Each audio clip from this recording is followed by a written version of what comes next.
uma pessoa tomou 60 gramas de uma certa medicação. A bula do remédio informava que sua meia-vida era de 1 hora. Nessas condições, siga os itens abaixo.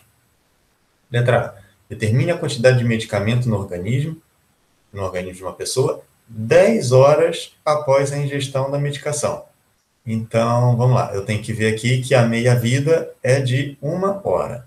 Tá? Então, vamos fazer devagarinho aqui. Deixa eu tirar os outros itens. Então, no início,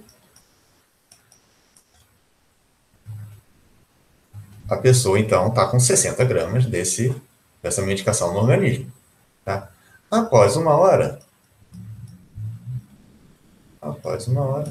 com quanto que ela vai ficar? Tá? Então, aí é que eu tenho que usar essa informação de que a meia-vida é 1 hora. Isso quer dizer que, após 1 hora, a quantidade de medicação que está no organismo vira outra coisa. Então, sobra só a outra metade. Então, sobra a metade de 60. Até poderia colocar aqui igual a 30, mas não vou fazer isso não. Vou deixar assim para a gente identificar o padrão do que vai acontecer, para não precisar fazer até o 10, né? Após 2 horas. Após 2 horas do início, né? Então, mais 1 hora correndo, né? Então, passada mais uma meia-vida, tá? O que vai restar vai ser metade do que eu tinha anteriormente, tá? Então, agora, quanto vai sobrar? Vai sobrar metade disso aqui. Ou seja, isso aqui dividido por 2. Ou, para ficar mais fácil de ver a conta aqui, isso aqui vezes meio. 60 sobre 2 vezes meio. Tá? Isso aí, então, vai dar 60 vezes 1, 60. 2 vezes 2, 2 ao quadrado. Acho que talvez alguém já se arrisque aí a dizer quanto seria a expressão para a próxima meia-vida. Então, vai ser o que eu tinha antes dividido por 2, ou seja, vezes meio, que vai ficar 60 sobre 2 ao quadrado, vezes meio de novo. Então, 60 sobre 2 ao cubo. Tá? Então, é perceber que a cada hora, ou seja, a cada meia-vida que passa, eu tenho que pegar o que eu tinha anteriormente e multiplicar por meio. Né? Dividir por 2, multiplicar por meio. Então, se eu quiser já pensar logo, após a 10ª hora, que é o que está sendo pedido, após 10 horas, a expressão vai ser, né, a quantidade que vai sobrar, aqueles 60 iniciais, vezes meio, vezes meio, vezes meio, tá? Eu vou multiplicar várias vezes aí, vezes meio, ou dividir por 2 sucessivas vezes, tantas vezes eu tiver uma meia-vida, tá? Então, como cada meia-vida é 1 hora, então após 10 horas aqui eu vou ter 10 termos. Tá? Simplificando essa expressão usando a forma de potência, vai ficar 60 vezes 1 vezes 1 vezes 1 vezes 1, que é 60. E embaixo, 1 vezes 2 vezes 2 vezes 2 vezes 2, 10 termos, né? Então 2 elevado a 10, tá? Gramas. Antes de fazer a letra B, deixa eu colocar aqui a resposta da letra A para a gente, né, resumir, que vai ajudar a gente a entender. Tá? Então, o que aconteceu na letra A é que eu tenho, então, um exemplo de função. Tá? Eu tenho duas coisas variando.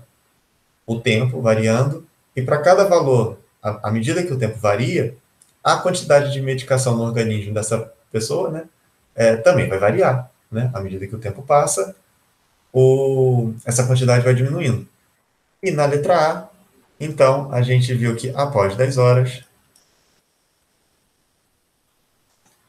a quantidade dessa medicação ficou de 60 sobre 2 elevado a 10. Eu poderia também reescrever isso aqui, né, usando potência negativa.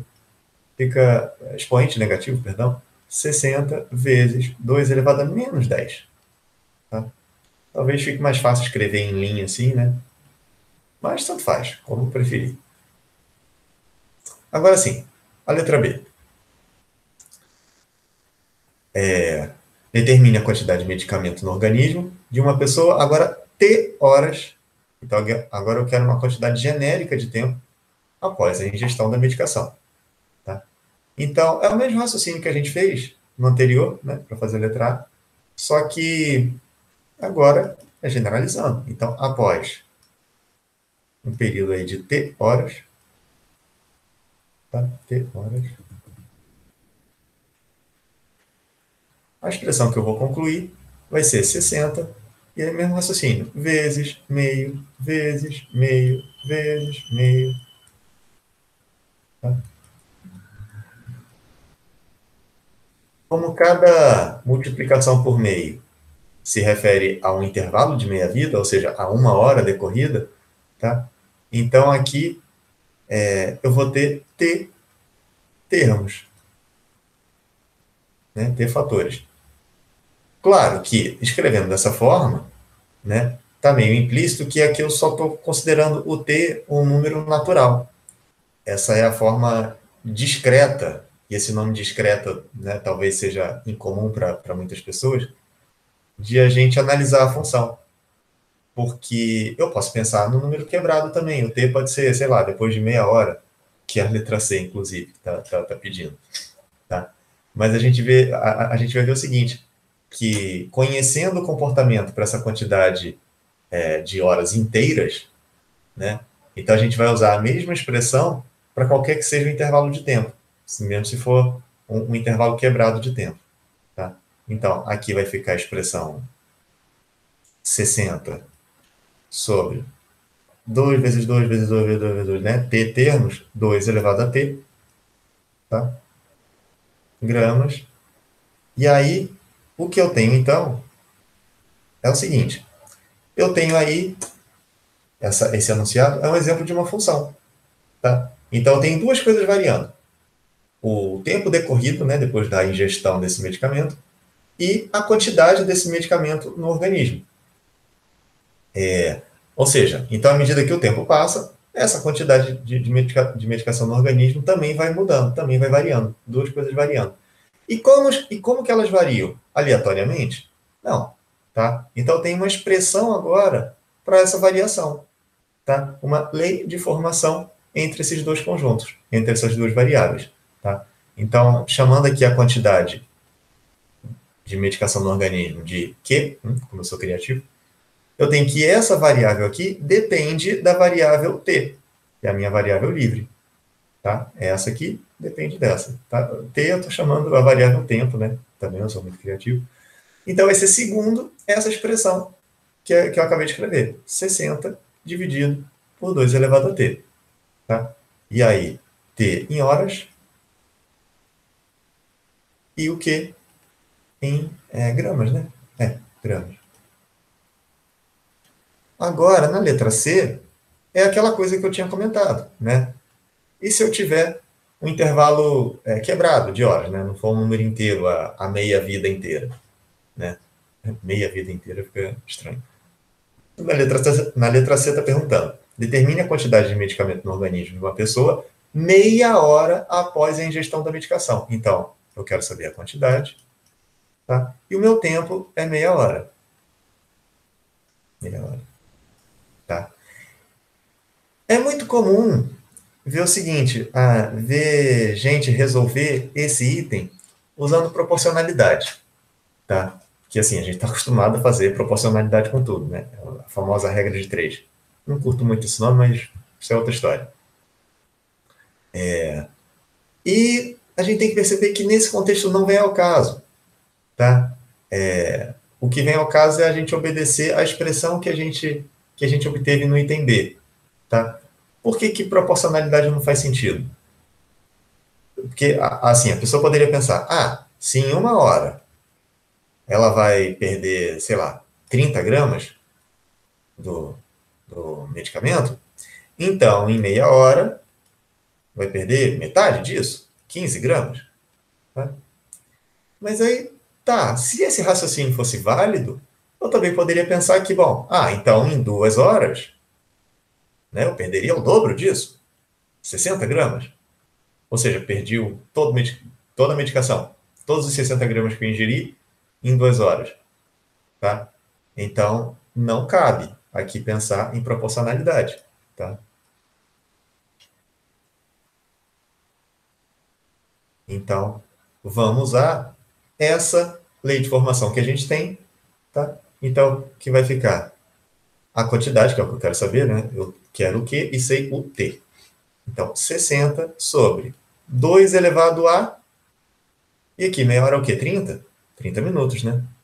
Só que, nessa expressão, eu estou usando o T em hora. Então, aqui tem que ser meia hora. Então, vai ficar 1 sobre 2, ou 0,5, como você preferir. Né? Eu já vou deixar assim na forma de fração, né? Meia hora. Porque, para já usar a propriedade da potência. Tá? Então, vai ficar 60 sobre 2 elevado a meio. Como é que é potência com um expoente fracionário? Nesse caso aqui, é a raiz quadrada de 2. Então, vai ficar 60 sobre raiz quadrada de 2. Sim, poderia parar por aí? De certa forma, sim. Mas é melhor não. Porque quando a gente fica com um número irracional no denominador, o melhor é a gente tentar transformar, fazer a racionalização dessa fração. Tá? E nesse caso aqui, o que a gente tem que fazer? Eu tenho que pegar alguma fração equivalente a essa, né? Então multiplicar em cima e embaixo por um certo valor, de forma a eliminar essa raiz aqui. Ou seja, que o denominador passe a ser um número natural. E, no caso, é só multiplicar, então, em cima e embaixo por raiz de 2, que eu vou conseguir eliminar. Quer ver? Então, vai ficar em cima 60 vezes raiz de 2. E embaixo, raiz de 2 vezes raiz de 2, raiz de 4, que é 2. E eu ainda posso simplificar. Né? Posso simplificar esse 60, né? Dividir em cima e embaixo por 2. Então, aqui vai sobrar 30 e aqui vai sobrar 1. Então, vai ficar 30 raiz de 2. Tá? Dependendo do contexto, gramas, dependendo do contexto, o enunciado ainda pode fornecer uma aproximação para o raiz de 2. Tá? Fala assim, considere raiz de 2 aproximadamente 1,4. Tá? Vou deixar assim para ficar mais fácil de fazer a conta. Tá? Só uma casa decimal. Então, aí a gente poderia fazer essa conversão aqui. Vai que é questão de múltipla escolha, né? E aí não tem alternativa 30 raiz de 2. Tem que fazer aproximação decimal. Então, a resposta ficaria aproximadamente 30 vezes 1,4. Vamos fazer a conta aqui. 30 é a mesma coisa que 3 vezes 14, né? 3 vezes 4, 12, vai 1, 3 vezes 1 é 4. Então, aproximadamente 42 gramas.